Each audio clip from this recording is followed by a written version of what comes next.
how do we establish the existence of or not the existence of something? No. Okay. Can you hear gravity? No.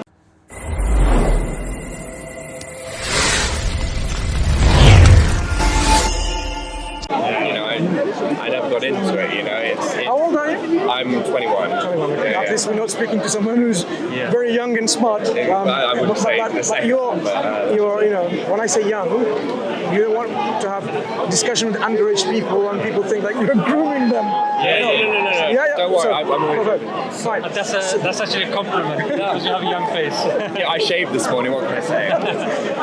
So when you say you're an atheist, what do you mean by an atheist? I was, when my mother was a Catholic, and then she sort of stopped me from being a Catholic, mainly just because she didn't see a point in it. Then I went into a C of U school, and then after it finished, I stopped following God, and then since then I never really got back into it. I'm saying it like so you're a cultural Christian who is not practicing. How does that equate to atheism? Atheism is No. I'm not a Christian, so I'd say it's not. I don't believe. So you don't believe in the existence of a creator? Not really. That's okay. I mean, people can have their own belief. So what made you convinced that there is no creator? Because atheism is a positive stance in which you deny there is a God that exists. Agnosticism is where you're not sure about it. You can maybe God exists, maybe God doesn't exist. And atheism is a positive stance. You're positively thinking, I'm sure there is no God. Yeah. Well, I mean, that's the thing. It's hard to explain because it's more nuanced. Sometimes I believe there is no God, and then other days, I'm not so sure. But so you're actually quite agnostic. So that's why it's important to clarify our positions. But it's less so that I'm not sure. It's more so I just don't care. That's fine. So, for example, if I don't care that tree is there, it doesn't mean it's non-existence. I can wish it's not there. I can not care it's not there. But the tree, the fact is. Sure, absolutely. But if the fact is the tree is there, it's regardless of my careness or not.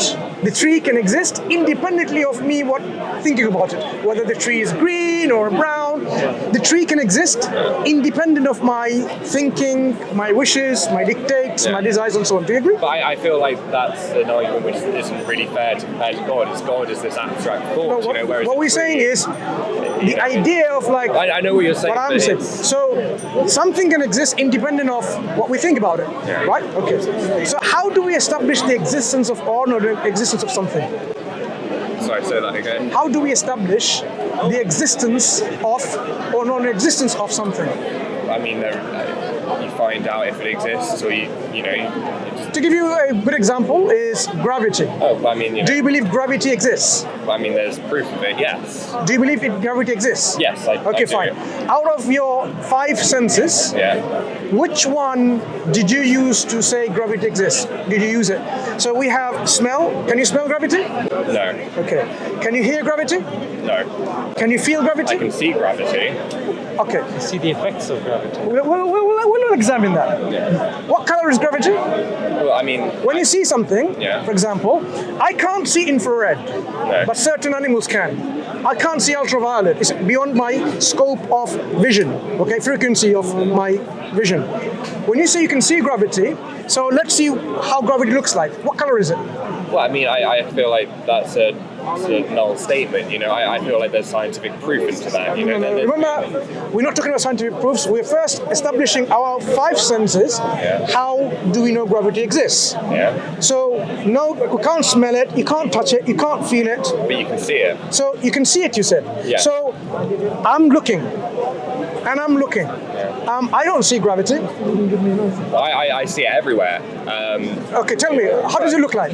Well, see that woman walking, that man, sorry. Every step he takes, he's falling onto his leg. I see a man and a woman walking. I don't see gravity. That is proof of gravity. You're letting go of that. I didn't ask for, what's your name again? Morgan. I am only seeing a man or a woman walking. I don't see gravity. Look, if I would ask you, is gravity a little bit of green, a little bit of yellow, right? Because when you see something, you'll be able to say what color it is. It's within your visual spectrum. Yeah. So what color is it? Is it a little bit of green and yellow? or some red? I suppose it's colourless. So how can you see something which is colourless? Tell me. Well, I mean, just because you can't see it doesn't mean it. No. You see it, you said. Yeah. So. Well, I see the effect of it. Sorry. Can you? There you go. Yeah. So now you are saying you can believe in something without even seeing it by looking at the effects. But then again, there's been scientific research into it, years. I wouldn't say that I'm that knowledgeable on it. I mean, that's the thing. I feel like you're misconstruing my belief isn't a problem with God. It's just I feel He has nothing to offer me personally. Really? Yeah. That's all. So He gave you the lungs to breathe and the heart to pump the blood around it. Stop your heart beating and stop your lungs taking in oxygen and exhaling carbon dioxide. Then again, I thank my mother for that. No, your mother didn't give you any of that. What's your concept of God? So when you say sometimes you believe in God, I see it as, tell me about your definition of God. I see it as someone's idol, Like some people look to, say, Timothy Chalamet, there's groups of people, Christians, Muslims, who look up to, someone they can't see, through the time. It's just someone to follow. It's for me, it's not like a bad thing. It's not a good thing. It's just a thing. You said sometimes you get agnostic. Yeah. So that means sometimes you go from atheist. You go from. I'm not knowledgeable enough to disprove God. Right. But I'm not knowledgeable enough to feel that He exists. I haven't had proof. But we were talking about the existence of something, and you said we can actually know something like with these senses. I'll give you an example of gravity. How do you know gravity exists? You could not know by your senses. You can only know by inference, by making a conclusion that there is a cause which I can't see, which is gravity, but I can see the effects. I can see the effects. So what in your case is God's effects? This creation. But I mean, can this creation come into existence, pop into existence from nothingness? Yes, I believe it's one big accident. So when it was nothing, let's understand the process. So at one point, the universe was nothing, absolute nothing. There is no. We may just say that's one theory. I mean, No, I'm talking about an universe came from nothingness. Yeah. Are you saying there was something always? I don't know. Okay. Okay. So let's look at the possibilities then. Either the universe came from something that came from something that came from something. It goes on, and there was always something. Yeah. But at one point, there was nothing, and then the universe popped into existence. I can take that part first. So there was nothing. But you don't personally know that. I'm giving you alternate options to examine which one makes sense. But that's the thing. You're giving me, two. Give me another one. Give me another one. Like, Give me another one. Could have been born out of an egg which cracked open. And just a So you have an egg that came. So you have an existing egg. Where did that egg come from? Like maybe it came from another universe. So another universe. Where did it come from? Another one. Another one, and It's so good. So you can go into a cycle which has no end, like linear. The example I was offering you. Yeah. Or it ends somewhere where it stops there, and prior to that there was absolute nothingness. But I just believe it's an accident. I just believe it's. No. Whatever it is, look. The existence of a creation can come from a series of universes with no ending, or it has an ending. Prior to that, there was absolute nothing. Right. Is there another model? I don't know. The thing is, you're asking me questions. I can't give you them because I'm saying this seems to be the two viable models, which makes plausible to examine. So if I were to examine the one which says the universe was there and at one point there was absolute nothingness, what do you mean by absolute nothingness? Absence of everything, absence of energy, absence of possibilities, absence of God, absence of everything, including God. Yeah. So when you have nothing, how do you get something out of it? How does something come out of nothingness when it doesn't even exist? Good question. And a good answer is it can't. Yeah. So that means that possibility can be discarded. It cannot be a possible way of rationally thinking about this universe. So there cannot be a time where there was some point absolute nothingness. Yeah. What are we left with? Something was there always. Something was always there because it's just never ending. There was always something. Yeah. But then again, I see what you're saying. But if we take that model, something that goes always, it can either go on and on and on and on and forever. This is like, if we were to go backwards, we'll call that regress, okay? Right. An infinite regress. Yeah. Do you know the problem of infinite regress? No. Okay. So to give an example, why don't you give me an example about the shooter? Try to understand the scenario. So let's just say I'm gonna maybe throw something at someone's head. Yeah, a bottle. Now, if I have to ask someone else's permission, and they have to ask someone else's permission, and they, then naturally, will I ever get to throw that bottle? Right. So if you have the universes prior to ours, one before the other, and so on and so forth, our current universe will never be manifested in reality. Just like the bottle would not be thrown because there's someone else to get. Yeah. So that creation, the universe prior to that have to be created first to make our universe, and it goes back. So that this will never be here. So that means infinite regress tells us it cannot be an never-ending chain. It has to stop somewhere. If it stops somewhere, that's where the real interesting stuff begins. If it stops somewhere, then that first thing that it's stopping at has to be by itself independent, self-sufficient, and the root of all explanation. You don't need to go and beyond that. So, if there was a God, would he make himself known? God, if he wants to make himself known, he can. But if God is inherently a creator, creation would follow. Like if you're an artist, doesn't matter if you have not painted now and then, art is something that will be expressed. So the creation has been expressed because he is inherently possessor of the creative act. He's a creator in his attributes. One of the name that he has is he's Al-Khaliq, the creator. Why would he create? Why would he, destroy? What do you mean destroy? I mean, you're saying he's a creator. Why? I don't get it. So if someone, okay. Yeah. So look, if we, for example, are skeptical, as skeptics, like Descartes, he said, let's just strip everything away. First thing that we can acknowledge is I exist. Yeah. So you acknowledge that. Okay. So a good starting point is existence. Do you acknowledge you exist? I mean, sometimes. I'm not too sure. When do you not exist? I use it as a joke. I feel I do exist. Okay, all right, sorry. Okay, so existence is where we start from, and then you say, okay, there's dependent existence, there's independent existence, and there's impossible existence. Yeah, so that's the logical next step. Something that either depends on something else or something that's independent and self-sufficient.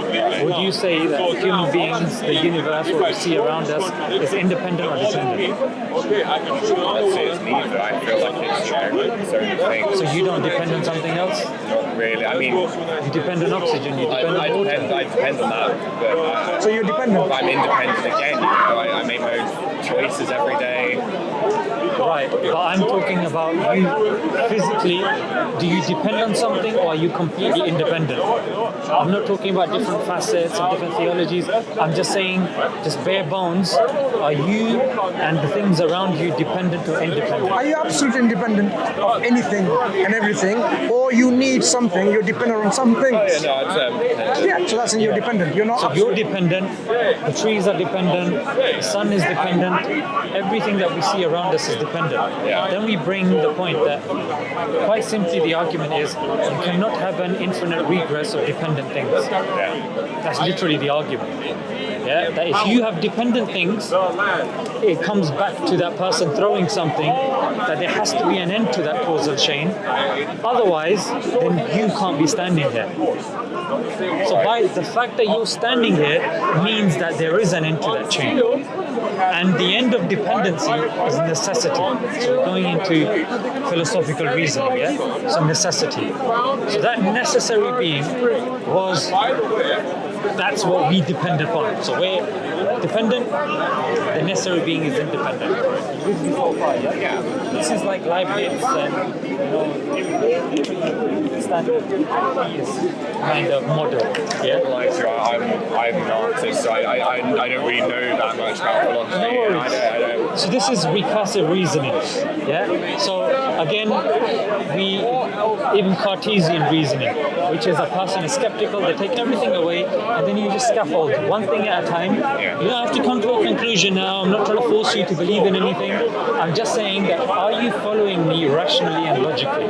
So dependency we see around us. Things depend on oxygen, on food, on nutrients, on fossil fuels, regardless. Yeah? And then the end has to make sense for us to be here. Otherwise, having an infinite regress means that just like the ball can't be thrown, the gun can't be shot, we can't be standing there. So the necessary being. So this actually ties the questions that you were asking, yeah, which is now that necessary being. What qualities logically can you infer of that necessary being? So firstly, it has to be independent, because contingent things, dependent things, rely upon it. So it's independent. Mansur said it has to be wise, or maybe that was in the previous discussion. Yeah, it has to be intelligent. Why?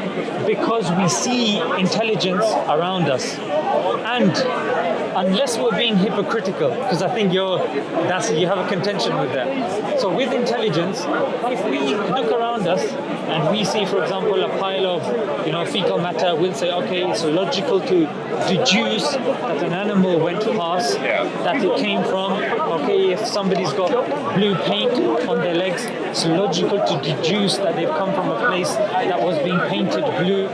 So logically, it's the same criteria we use to find alien life. We're searching for intelligence. It's the same thing that we're doing when we're looking for past civilizations. Sorry to interrupt, but I don't see how that, I see how you can see that relates to God, but at the same time, it could just be, coincidence. No problem. I understand and I sympathize with what you're saying. It's not sympathy I need, but I sympathize with that point of view. Maybe not with you. So the reason why I sympathize with that is because a person might think, okay, that's what was your point? That it could be just coincidental. What could be the design? The chain, how if you're saying there's always a chain, Right. So my point would be, what's the inference to the best explanation? Is it that something with such a complex design, like if you were to see something like a phone, it's a very basic example, but you see a phone, you're not going to assume, and you're not going to tell your 7-year-old son, that's a device we don't know, it's come over millions of years with oil and metal has come together. You're going to form the inference to the best explanation. Can there be a 5-car pile-up as you're crossing the road? Of course. What's the likelihood of that? Very less, because we have traffic rules. So what I'm doing is that's not the crux of my argument. I'm saying if we use the inference to the best explanation and we see design, and just like we look for design and intelligence, we assume intelligence for what's around us, it's logical to assume that the necessary being also would be intelligent. That's the thing. Another thing is, say I'm more confused why there's unity in, say, why is there Muslim or Christian? If everybody believes the same, why aren't they just... Why is there diversity? We'll come to that though. But then dealing with the necessary being, because some of your questions stem from this. Yeah. The next thing I would argue is that he is wise, because wisdom is a byproduct of intelligence. Yeah.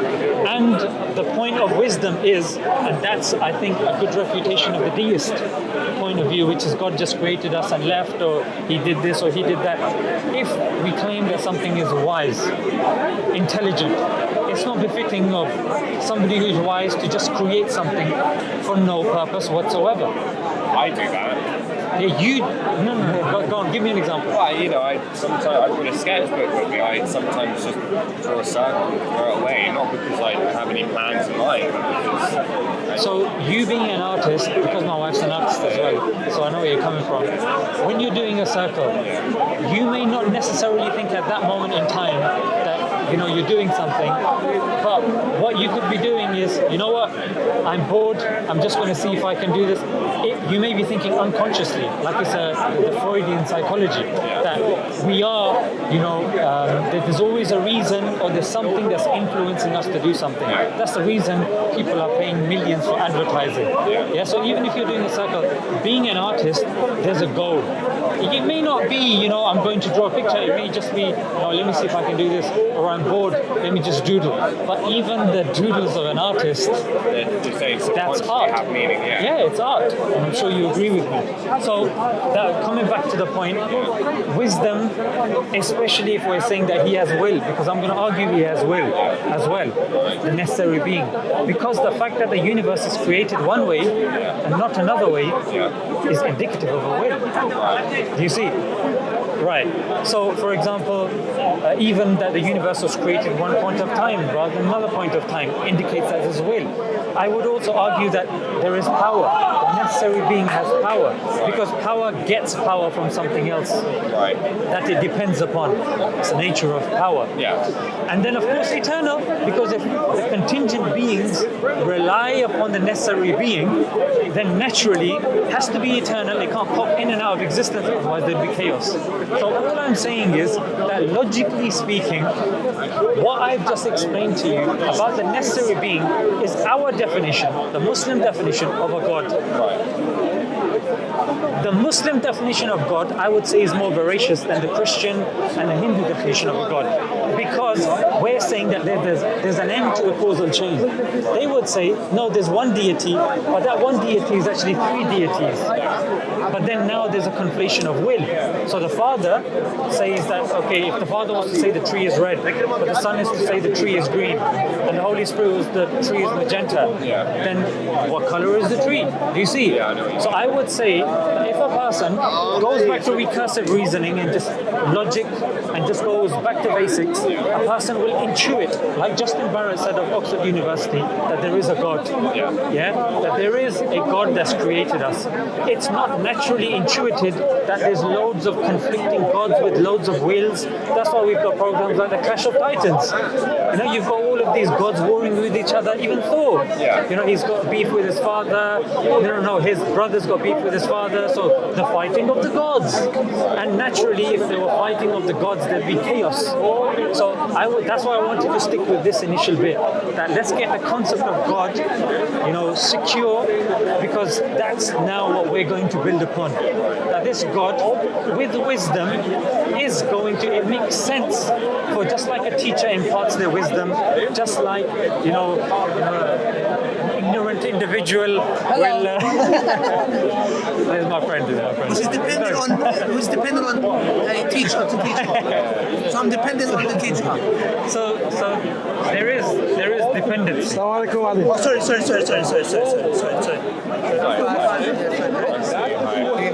So what we say is, if there is power, if there's will, and there is wisdom, it makes sense that the Creator creating us has reached out to us.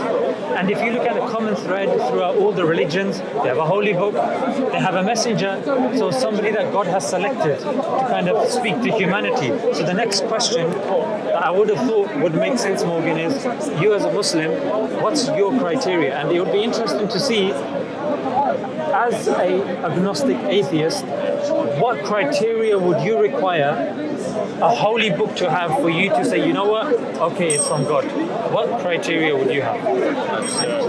Personal but private happiness. Sorry? Personal, yet private happiness, So what does that book need to tell you that it's from God?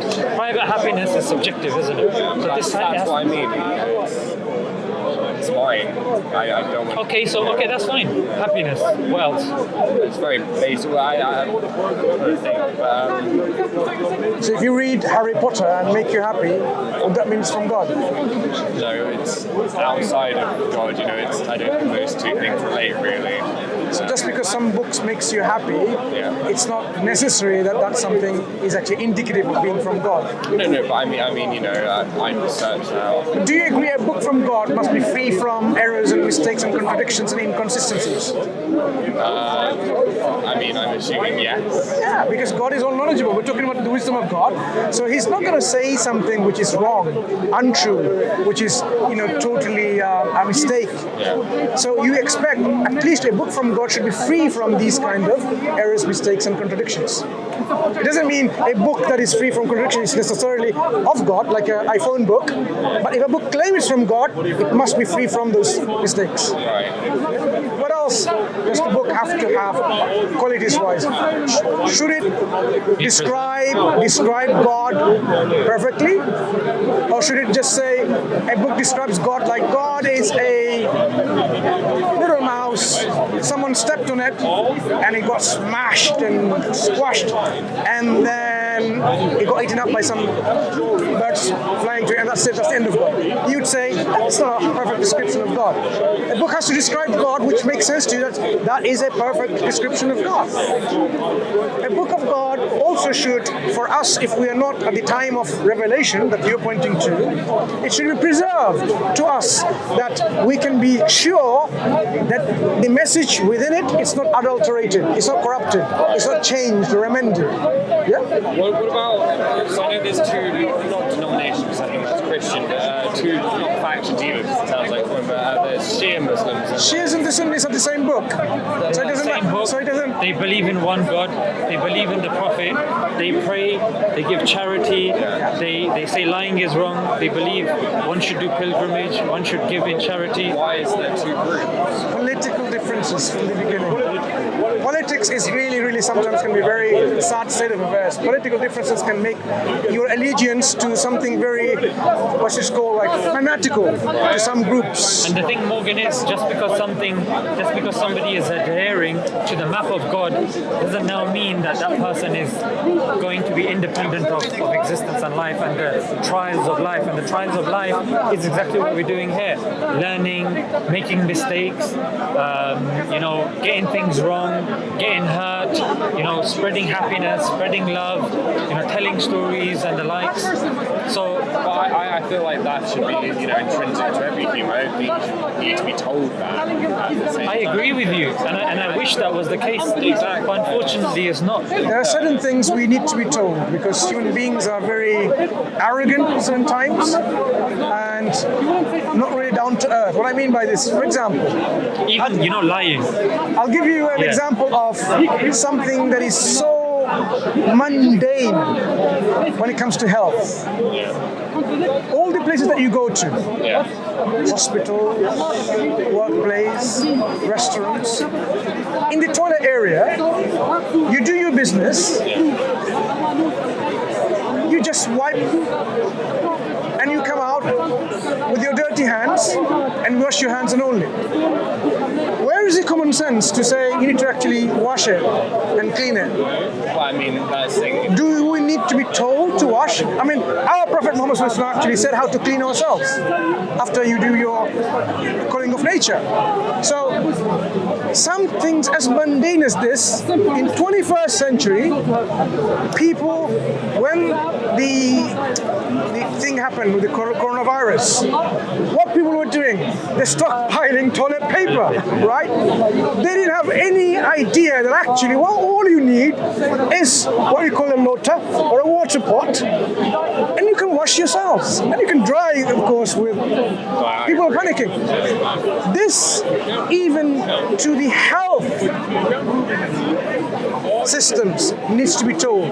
What you have in place is not really hygienic. More hygienic is if you have a system in which you have, a shower head. You'll see if you go to a Jarod or Marble Arch restaurants, you will see in the toilets, there's like a shower head. It's not for a shower in the toilet, it's like to wash yourself when you've done your cleaning bits, right? So even this needs to be told. So religion is where God, through the scripture, tells us what is right for you to do, wrong for you to avoid, do's and don'ts, which is good for us. See, that's the thing. I see, all these religious texts, these are like fables, I mean, certain things have been introduced as fables, but that's in the religions that got corrupted. Islam tells you about, to give you Morgan, where this approach about fables and vestigial organs and signs is really, really not really very sensible thing to discard of. In science, they still come and say, you know what, this is a vestigial organ, that's a vestigial organ, byproduct of evolution and so on, because they can't think about the purpose. To prove evolution, they say, that's a vestigial organ, meaning it has no function and purpose. It's just a leftover. Only later to realize appendix has a function of stress control and various other things. So, junk DNA is another example. They call it junk because they didn't know what it does. Now we know how many things of junk DNA has a specific function. It has coding for a specific protein and so on. Likewise, when it comes to the other example, so the example I was talking about, this is science. What's the example I gave you about from religion? Just remind me, I lost the train of thought. No, this is about science, what they consider to be, fables. Fables. In the 1970s, they discovered, they meaning archaeologists in Syria, a city called Tel Marduk or Ebla, and they found within these cuneiform tablets talking about different cities that people did business with. One of the cities was called Iram. Other was like Thamud. But within the historical record of Arabia, or within this area, everyone forgot there was a city called Iram. It was not in the historical record. So when non-Muslim translators of the Quran or critics of the Islamic religion, they said, look, the Prophet invented and fabricated and made all these fables about this city called Iram and so on and so forth. Because it doesn't even exist. What happened in the 70s? Now we have archaeological record, historical data saying that city existed. So because the Quran said, and you don't have a historical record, you can't just simply throw it out and saying it's fable. That was a clear demonstration, a shock to these individuals. And then it gave you the same time, how did the Prophet know a city that totally disappeared from human memory? How did he even know this? His people doesn't know. The Quran reminds them. Do you know about this city? About this city called Iram? And this is what they did and so on and so forth. Likewise, how the Quran talks about historical events of the past and corrects the historical misinformation that's been passed on by the Bible, for example. It corrects the Bible in certain instances and saying, no, during the time of Joseph, the Prophet, ﷺ, the monarch was not called a pharaoh. They didn't have the title pharaoh. They were just simply kings. Well, now, with our timeline and chronology of the historical record, we know within this time frame, there was no pharaohs. So, not only the Quran is correcting, not introducing fables. Just to add to that, it was only 1,000 years later that the Rosetta Stone came, and that confirmed that indeed at the time of Joseph, there were no pharaohs. The dynasty were kings, and then it was introduced at the time. We learned about hieroglyphics through the discovery of Rosetta Stone, because it's trilingual. 3 languages, and they could easily decipher it. Wow, someone was so clever to write it in 3 languages and make that hallmark in history that we can revive that language again. It might be difficult for us to say how they pronounce certain words. Okay, is it like, how you say something like this, Titimus or Atnachan, I'm just making things up, or is it something different? But the wordings is there, script is there, the text is there, we know, and we have discovered a lot of hieroglyphics. So when the Quran talks about things of the past, just to say it's a fable, it's really far-fetched, because to say it's a fable, you have to establish that this thing didn't even exist in a historical record of any time, today, now, later, with all our technologies. Okay? The example I gave you, totally upturned. It's like Thomas Kuhn with the scientific revolution. The way he explained about science, it's like there's always like it upturns our understanding of science, a paradigm shift. So archaeologists, when they research the Quran, they know about the paradigm shift in the Quran. It totally changed their mentalities, what it should do. So certain other books may have fables, like how the earth is standing on and a bull on his horn stone, and when it shakes, you get an earthquake.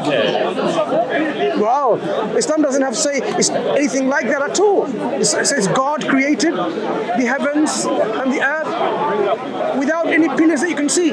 Means there are these invisible forces that hold them together. There are some very weak, false, fabricated narrations and so on, or very weak narrations, which comes from the Judeo-Christian sources, which they have accumulated, that talks about all the stories about the fish and the oil and so on. But they're not authentic. The authentic statements of the Prophet is recorded, and this, they're filtered through, and you will see that, yeah, it makes sense when the Quran talks about. So when you look at the Quran talks about natural phenomena. So you expect a book not from God to make mistakes when it describes natural phenomena of that time, which is of a scientific nature. Right. Because at that time, people were making mistakes describing natural phenomena. They thought the universe was static, for example. They thought the baby in the womb didn't undergo successive changes of its creation. It just became bigger and bigger. It was already a preformed human being, and it just became bigger and bigger.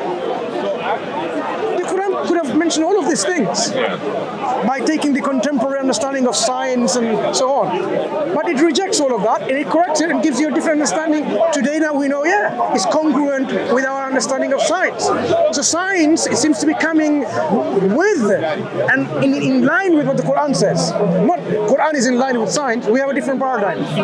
We don't say the Quran is true because the science is saying these things. We say science is now on the correct understanding of reality because it's in line with the Quran. See, that's the thing. I'm not knowledgeable on the Quran. As you can probably tell, that's okay. So all of this is interesting to find out. I think my belief will still stand. I feel that God is far too elaborate. But you believe in a originator of the cosmos who is intelligent, has wisdom, has knowledge, possesses a lot of energy and power, has choice and intent, has created all of these things with a creator. You've already believed a believer in a... I don't believe all of those things. My belief is subject to change. So you don't accept any of that, what we just demonstrated? I mean, I see your arguments, but I don't feel I'm knowledgeable enough to argue back. Fine, but you can see the soundness and validity of the arguments. Yeah, no, I see. Honestly, you can look into it, no problem. You can research more, think and reflect more, but you can at least see the soundness and validity of what we are providing. If you want to then say I'm going to commit to it, it requires some kind of conviction, and it requires some kind of hard will, where I'm saying yes, I'm going to accept it. That is why Islam is one of submission and surrender. It's not something just voluntarily taking it, but submitting and surrendering to it, because it's so easy to surrender to these concepts. It's not easy to submit that there is a creator greater than you. People cannot accept that someone's greater than you like that. That's why most atheists are atheists, because they cannot accept someone is greater than them who created all this universe. It's the ego business that comes on. That's the thing. I see what you're saying. There's always explanations, but sometimes I like to live with a little bit of mystery. I like things to be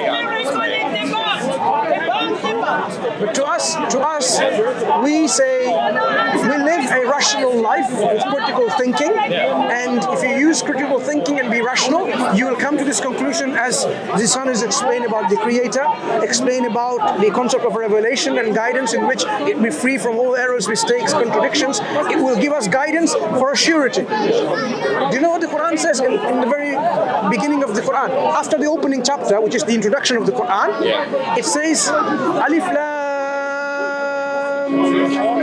Mim ذلك الكتاب لا ريب فيه هدى للمتقين. This book, or that book, there is no doubt whatsoever that there is guidance within it. A guidance for those who are mindful of God. So when we are seeking, researching, trying to know where the guidance is, this book gives you from the very outset, there is certainly guidance in it without a doubt. Without a doubt, there's guidance within it. So now at least you can see a book from God should give you that surety, that conviction that it is going to guide you, and the Quran offers that. Look about other religious books. I'll name you. I'm not going to name you, but I'm going to tell you what it says. The universe. Whether God created it or not created, who knows? Can this be from God? This is the book of the Hindus, the Vedas. Talks about like this. The people who are inspired to write the rishis, they're talking about this. It's all about philosophical speculation, that's all. So we know that surely cannot be from God, because God knows He created this universe.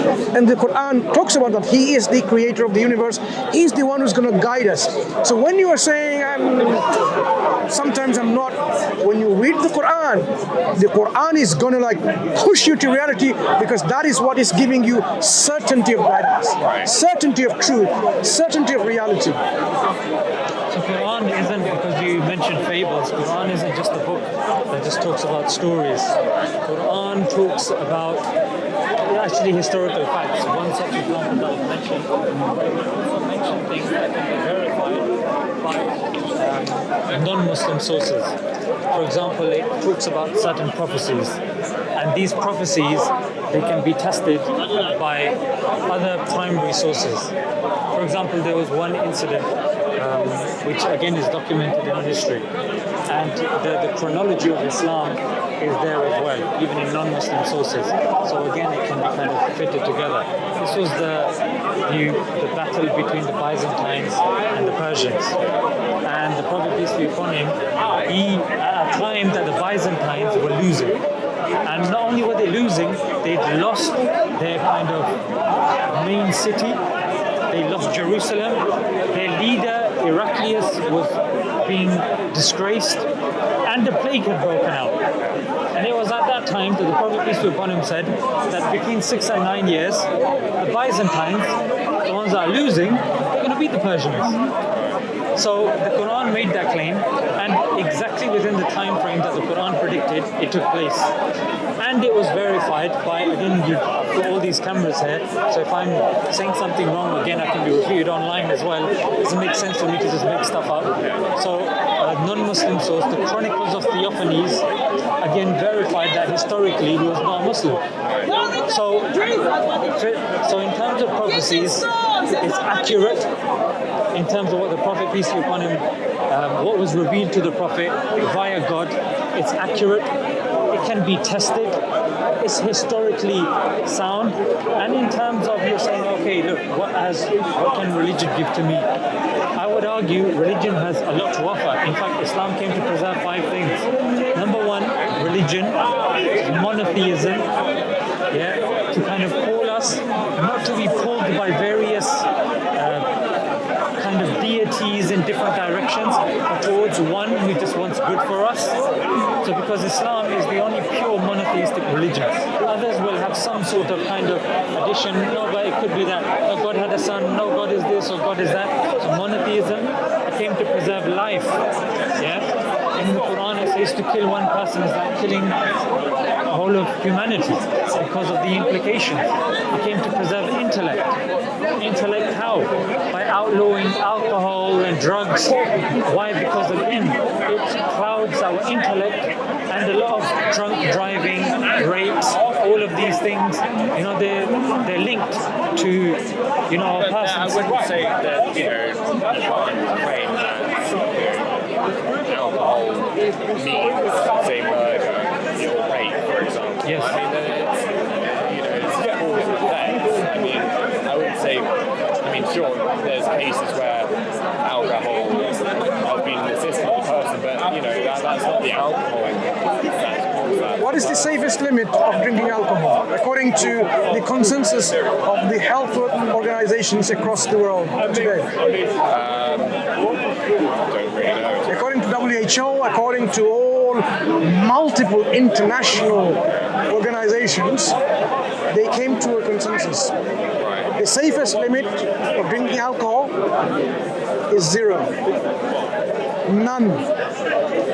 Quran says simply abstain from it. But that's the thing, I enjoy it, Yeah, people enjoy killing other people too, some people. It doesn't mean... But I don't think those two can be related, Enjoyment. So the point here is objective morality. That's the thing. So let me just continue the point, which is that Islam came to preserve these things. How? Not for the individual, for the community, for everybody. So although you may actually be correct, maybe you can handle your drink, but the fact that somebody else can't, or somebody else doesn't know where his limits are, and then you've got the Lancet journal saying, you know what, no amount of alcohol is good, and you've got the best minds coming together, then surely, but that's not the center point. The point is anything that affects the intellect, anything that will affect your judgment.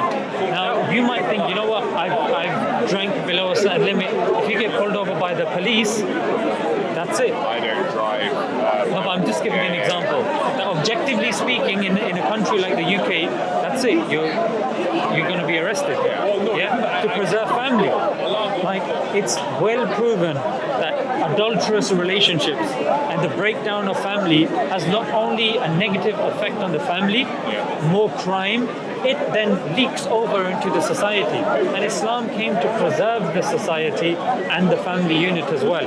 That's why there is greater attention on family values and, giving, or when you're in a relationship, to give respect to that person and for it to be done in a proper way. Not in a way that any random individual can take somebody and then abuse them or do this or do that. Well, I feel like, as you said, talk about objectiveness.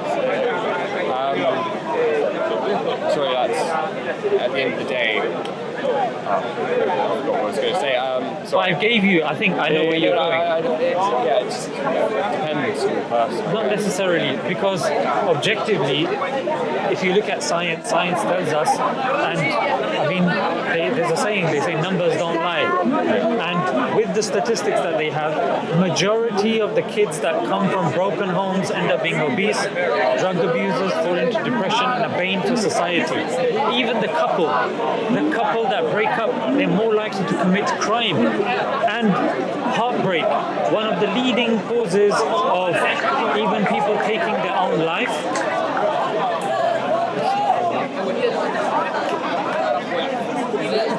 Little children, huh? Adults acting like children. So when it comes to even adults and heartbreak, I'm sure you know from just watching movies and stuff like that, that entire movies and songs have been made on heartbreak. Yeah. Heartbreak. So heartbreak is enough. There's actually a scientific thing called heartbreak, that your heart can actually be affected by trauma. And trauma, this is hereditary as well. So although you may say, you know what, I'm like this and I'm like that, I'm saying, okay, that's fair enough for what you want to do, but Islam didn't come for the individual, Islam came for everybody, to keep the whole community working in a harmonious way, that the need of the individual and the mother and the father and the farmer and the teacher, everybody's needs are objectively taken care of. So all of these points that I'm saying, although you may be able to find like, okay, what if this, what if that, but in your heart of hearts, alcohol has been an issue for a very long time. The most you'll be able to say is amount, but like Mansur pointed out, the amount again is subjective. And even governments have had to put a cap, but even the scientific literature have said, you know what, like the Lancet journal, there is none. And then of course, wealth. Islam forbids interest. Why? No, but I'm making this money or that money. But interest makes the rich richer and the poor poorer. And that's now, if Islam came to just line the pockets of the Prophet, surely there'd be more things about enjoying life and having sex with women and amassing wealth and accumulating interest and doing this. But the Prophet, he wasn't a rich individual. He's somebody that forbade interest. He's somebody that when he was with women, he would enter using the marriage contract. His life was for everybody to see. He didn't take wealth from people. He didn't take bribes from people. And even when you look at Islam, if let's just say, Morgan, you accepted Islam today, you'd be making a declaration, which doesn't take that long. You would not need to pay anybody. You would not need to go to an imam at 4 o'clock, I'll book you for £30 or this or that. No, you accept Islam, you have your own connection with God. I would even argue, according to the Islamic faith, you have somewhat a connection with God even now. For example, if I was to hurt you as a believer, and you said, you know what, I'm going to pray to your God that you've wronged me, God would hear your call. Now, if this is something from man, why the heck are there things like this in there? You see, so it's things that go against the average human being that wants, for example, to win, to succeed, to amass money, to increase the enjoyment. For example, one of the founding fathers of liberalism is Jeremy Bentham, who says the two sovereign powers over you is pleasure and pain. So if you live your life by pleasure and pain, I mean, life will become a free-for-all. You know what I'm saying? Because if everybody just chases pleasure, I mean, life will become an upset. There will be crackheads everywhere, and everybody just going with whatever feels right. So this feeling right is not enough, Morgan, because even when you say pleasure, but you would have to concede to live in a society. You will have to forego certain pleasures to live harmoniously. So you're like, okay, there's some sort of objectivity in the land that I'm in, but now the question arises: the government, what usul or what principles are they using to kind of decide the harm principle, which is probably what you were alluding to, how you live your life, not cause harm to somebody else and to maximize my happiness. That's what you were saying. So I'm saying the same thing, that okay, then who defines to whom harm? So firstly, what is harm? Now you have a community, the LGBTQ community, they're trying to push forward a notion that to misgender somebody should constitute a crime. So again, according to them, they're saying that's harm. You're harming us. That's a harm principle. But somebody else would say you curtailing our freedom of speech. That's harm. Do you see? So when left to our own devices, human beings, it will be a free-for-all. There was a study done by an individual from the University of Toronto. He done a study, and that's what I want to say about lying. He said children as young as 2, 50% of them lie. If you take it up to 4-year-old kids, 80% of them lie. So even lying, people say, no, we should be like this and we should be like that. That's all fair and good. Then why aren't we allowed? I'm telling you, Morgan, have you been to Pakistan? Yeah. So the traffic rules in Pakistan compared to the traffic rules here, big difference. Yeah, very big difference. We can break down there. So if you are over there, zebra crossing, you just paint on the ground. It doesn't really mean anything. If you, as Morgan, I would advise you to go to Pakistan, please look both ways when crossing the zebra crossing. It doesn't mean anything over there. Yeah. So if you're saying no, human beings should be intuitive to following the rules and caring about the other person, no. I mean, naturally, they're saying even a child is told that, look, they're left with a certain amount of sweets, and an experiment was done where they left the room and said, look, if this is done, then you will do this. And then they left the room. They asked, the child actually lied to get ahead to win the game. The point that I'm trying to say is, left to our own devices, you're seeing what's happening. Can you play football without the rules? No. Very bad. But you know the basics of football, isn't it? Yeah. That you see footballers, trying to fall over and trying to claim penalties. I mean, even though I like Ronaldo has been known to do that, and other players, you try to get them off, especially in the World Cup, where the nation's eyes are on you. Of course you're going to cheat. To say, no, the person should be a good person, that's all well and good. Yeah. But why would you be a good person? Like Mansur's example, like when you're in the toilet by yourself, I mean, naturally, if you get fecal matter on your hand, you'll want to wash it off. Yeah. On your leg, you'll want to wash it off. Why not when you go to the toilet? Why does that washing, not work over there? Why is tissue enough? Not enough. So the thing is, when we're by ourselves, why do you think we've got cameras in bus lanes? because it doesn't make sense. We can't be left to our own devices. So Morgan, the point that I'm trying to say is Islam, you're saying how will Islam or religion benefit me? I'm saying Islam is benefiting you with objective morality because I'm Muslim, and you will see this yourself. Hopefully a Muslim that's practicing, you will see them in certain scenarios and situations where there's no camera or anything. If something and you need help, you can count on them and they will help you. Yeah, why? And they're not doing it because they're going to gain something from you. Because the reason why a Muslim does something is for the pleasure of God. That's the sole reason that we do something. And that's something above ourselves.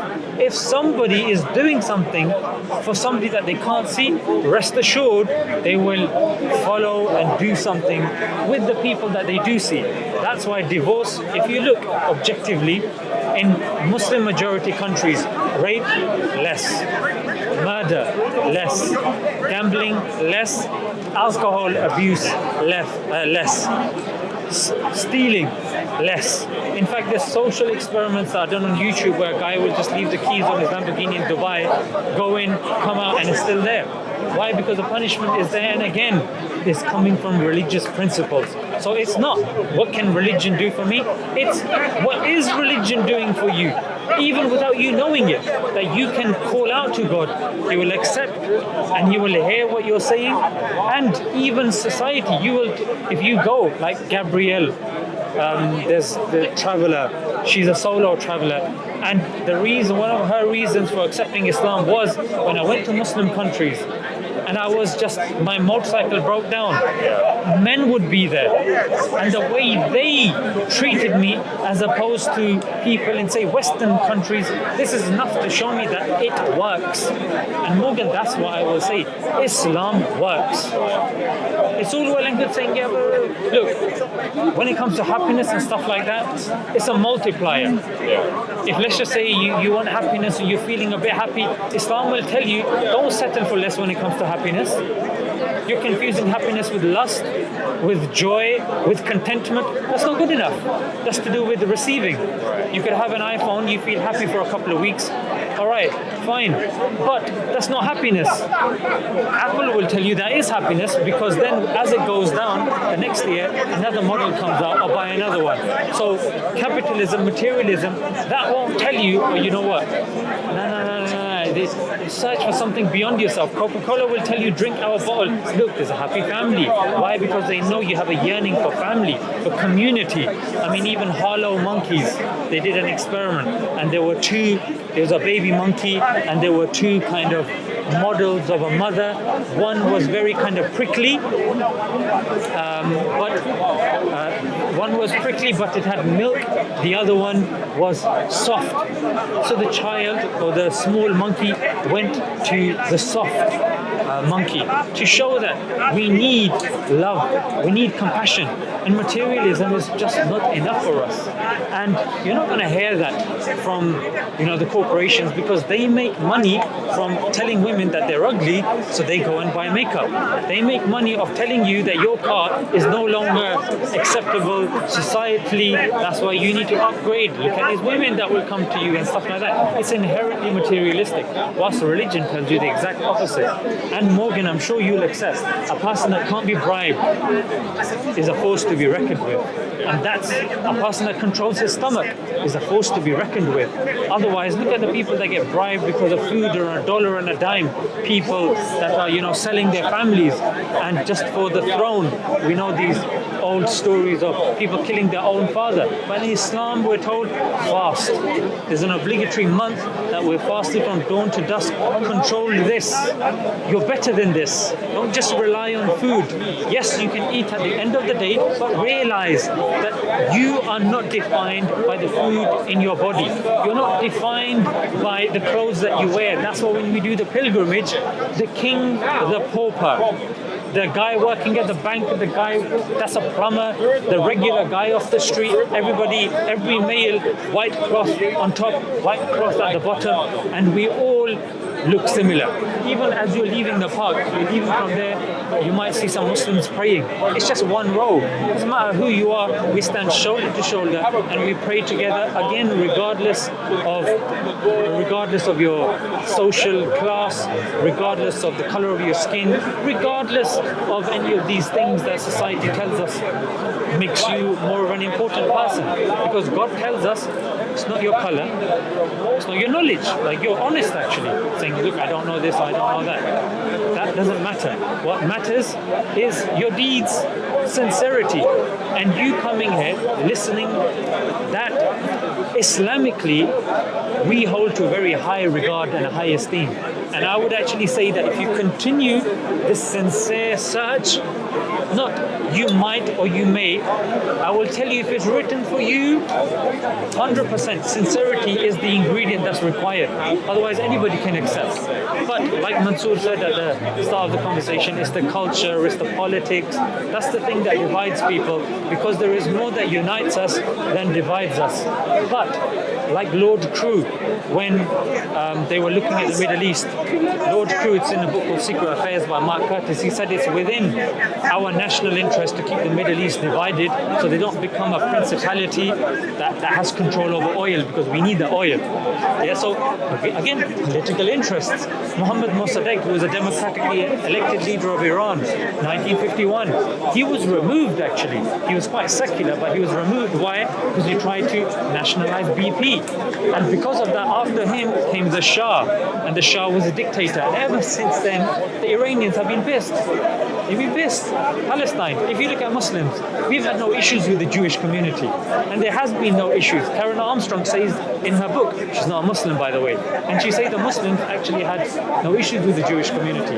However, after Palestine and the Balfour Declaration, where Britain had control of Palestine and it gifted it, gave it for it to become Israel and to the Jews, that's when a rift came between the Muslims and, we say, the Zionists, not even the Jews. So when you look, there's a very good book by Karen Armstrong, Fields of Blood. She argues that a lot of these things are actually said about religion. That was religion that causes it. No, there's an underlying factor, underlying common denominator, and that's politics. That's politics. And that's the thing that can turn a civilized man into a dog.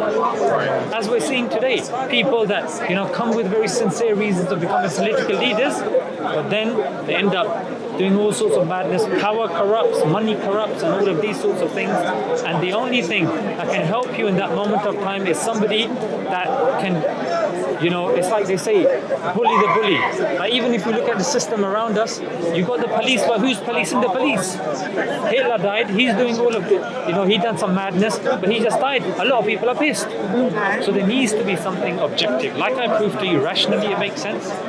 You said, okay, what does religion have to offer? Let's say it offers you a peace of mind, offers you justice. We have a higher threshold for pain.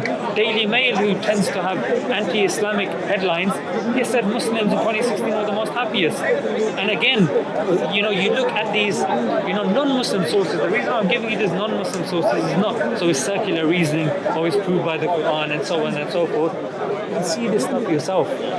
And you will see this, inshallah, God willing. I mean, the fact that you're here, you've given us your time, I'm very grateful for that. The fact that you asked these fantastic questions, and we did go back. I wouldn't say they're fantastic. No, I thought they were good. Shall I tell you why? Because they were your questions. And they're fantastic because you didn't just get it off a website. It's fantastic because they were your questions that came from you, and they seemed honest enough to me, frankly. And that's the reason why I think it's a better question than something somebody just got off Google from an anti-Islamic website. You see, that's why I think just continue doing more of that.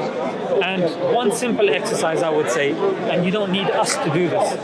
When you're at home, when you're by yourself, I'm telling you, if you reach out to God and you're sincere, there's no way God will not answer you or reach back at you. So if you just raise your hand in whatever way say, oh God, I spent some time speaking to Muslims.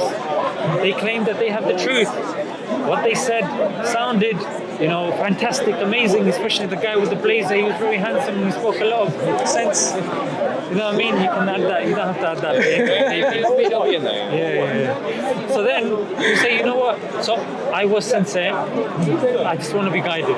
I don't know what I need, or life is complex and this and that. They make things simple and I don't know. Say that to him. And I'm telling you, you don't need to come back to me. It's between you and God. There's a statement of the Prophet ﷺ on this matter, where he says, look, if you come to God like a handspan, He will come to you like an arm span. If you come one arm span, He comes to you 2 arm span. If you go to Him walking, He comes to you running. Metaphorically telling you, if you take that step, 1 step, He takes 10 steps. Because that's how God wants to connect with His creation. Not leaving them in total misery and confusion and doubt and so on, but rather give them the guidance and the light so that they can fulfill their obligation. Because the hereafter and the accountability is something that is certain. So He doesn't want people to go there and be in a bad consequence. So you can run after all your desires and all your, feeling of joy and happiness. I mean, some people do that to the extent where they take all these hard drugs. They go and rape women. They go and kill people because the thrill that gives them and make them happiness. Some people exploit all of that. But what we're saying is, look, the ultimate happiness is the happiness in the hereafter. This life of 130 or so years now maximum, compared to life of eternity, this life is nothing. Are we going to forego the eternal success and happiness just for a momentary, not even a fractions of millions of a second compared to eternity of this life, and ignore what's there outstanding? The ultimate abode is the hereafter. People forget that. People think they live in a matrix and that's it. No, the real world, the real abode is the hereafter. And we should not be the loser of that by totally ignoring and rejecting and being arrogant and stubborn when truth comes to us. Seek the truth. When it comes to you, accept it. That's where you will be fulfilling and be passing your test. Because this life is a test. Our Creator knew our outcome, but still He has placed us here for a reason, so that you can test yourself whether you deserve to go to heaven or not. Because He could have put straight you into heaven, me into hellfire. You would not complain. You'd be happy. But I would say, what have I done? Why did you put him into hellfire? I would have questions, and I said, God, you're just. Why did you put me in hellfire when I have not done anything? But if God said, look, I knew you were going to be arrogant and stubborn and reject the truth, so I spared all of that. I put you directly into hellfire. Why do I have to create this world and create you and go through for 60, 70, whatever years that I gave you life for? I spared all of that. Then I would say, but I still haven't done anything. I don't remember doing anything. I haven't done anything. So this life is a test for us to understand and to prove to our own self, against our own self, whether we deserve to go to hellfire or heaven. So take that opportunity seriously. It's something oftentimes, we just leave because of I'm too busy with my studies and my work, looking for a girlfriend or a wife, whatever, making money. People try money, one thing, like people all the time in their mind, how do I make more money? How do I get richer, famous, and so on and so forth. People are preoccupied. Quran has a chapter on this. People are running. Al-hakumut takathur. Look how they are continuously going after all this more and more and more and more until until they end up in their graves. Then they will know with certainty and so on. The Quran talks about it. That's what people are doing. Everyone is running towards competition to make more and so on and so forth. God is saying this will not stop until you reach your grave. But is it too late by then? Did you really fulfill the obligation? So it is very important, even though you're young and you think you've got so much ahead of you, we have no guarantee when we're going to die. Do I know when I'm going to die? I might fall dead the next minute. You might fall dead 10 years later or 5 years later or even tomorrow. No one knows. So because we don't know, we have to, when the truth comes to us, that's the time to accept it and surrender it. And God tells us, whoever dies in that state of accepting the truth, making that submission and surrender that there's no one worthy of worship except God, making that submission and declaration. When did Allah become God? That Prophet Muhammad is a messenger of God. You have become the recipient of God's grace and His mercy. And through His grace and mercy, you will go to paradise. So to receive that grace is just like that. To receive the grace of God, we need to be recipient of it. To be recipient of it is to really make that declaration. Not only simply saying, I will think about it later. Act now. Pleasure speaking to you, Morgan. Yeah, you take care. I'm looking for him. Anyway, take care. I'm looking for him. How you doing, Mr. Mansur? I'm good. Where are you going? Where are you going? I know. You son of... I've seen you. You are the new face of Islam. You're wearing a suit. You talk philosophy. Any more? What's your name? I told you last time. I listened to you very carefully. No, I'm saying to you. Now, how you let